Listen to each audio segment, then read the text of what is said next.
Chapter 1: The Wedding and the Palace. Transported during prayer, I found myself in a castle courtyard on a cloudy day, surrounded by Irish saints I recognized from Celtic icons. Saint Ida brought me a fine bay horse, fully saddled, and helped me astride. I turned briskly and rode out of castle walls into an ancient oak forest at a full canter, having no idea where I was going, just knowing I must go. The medieval lane was densely overgrown and foreboding on either side. Yet I told myself, this is no time for fear, just keep riding.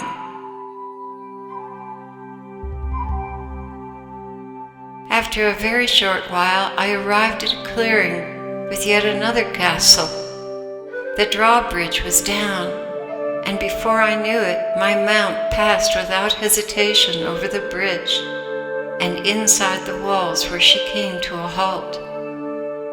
As I looked for some sign of light, the drawbridge mysteriously went up, and its massive doors closed behind me. Strangely, I felt safe, even though the courtyard and balconies were completely deserted. I dismounted and began to explore a lengthy stone corridor, ending at two massive and beautifully carved doors. Without hesitation, I opened one and stepped into a small Gothic chapel with graceful pillars supporting filigreed arches. High above the altar was a spectacular rosette window, showering gently diffused colors all throughout the lofty chamber. There was not a soul in the whole place. It seemed like a secret chapel in a fairy tale land. I wondered, before I could even consider the answer, the rosette window exploded with color, and the Lord Jesus descended into the room amidst a golden shaft of light. He was dressed in a festive white bridal garment and stood in the front of the church as if waiting for his bride.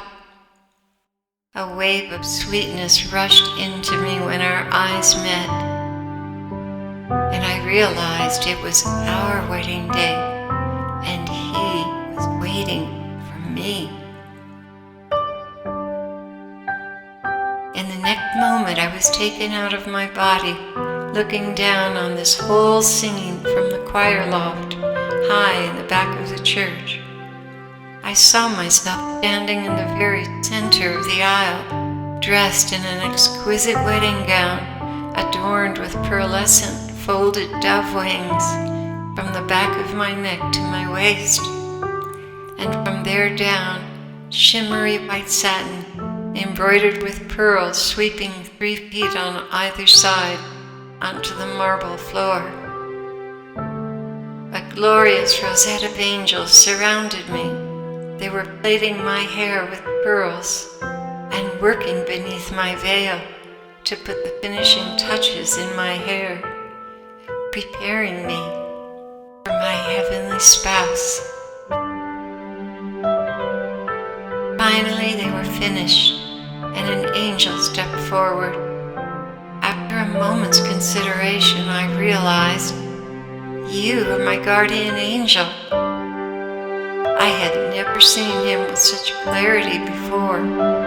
He was tall, light-haired, and had a bearing of stately dignity, formidable power, yet emanating a gentleness wrapped in a soft platinum light. He took one last look at me, his sparkling eyes betraying a hint of bittersweet joy. This was his last day with me, the day we had all been waiting for, the day he would deliver me safe and sound to my heavenly spouse, his assignment successfully accomplished. A lightning-swift thought pierced my heart. How can I thank you, my angel? How can I ever thank you, faithfully standing by me and rarely getting any acknowledgement from me? How can I ever? He kissed my cheek and lifted my arm onto his as we processed up the aisle to Jesus, who was beaming with anticipation. It was a fairy tale wedding beyond my comprehension. It was as if my own actions were completely suspended, and I was riding an invisible escalator, moving me along to the inevitable destiny of joy I had looked forward to all my Christian life.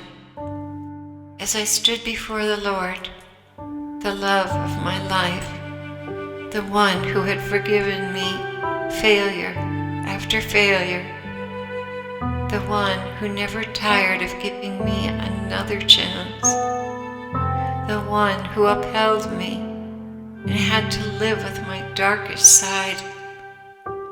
As I stood before him, that old life disappeared like a muddy river flowing into a pristine ocean of mercy, completely cleansing it of every impurity.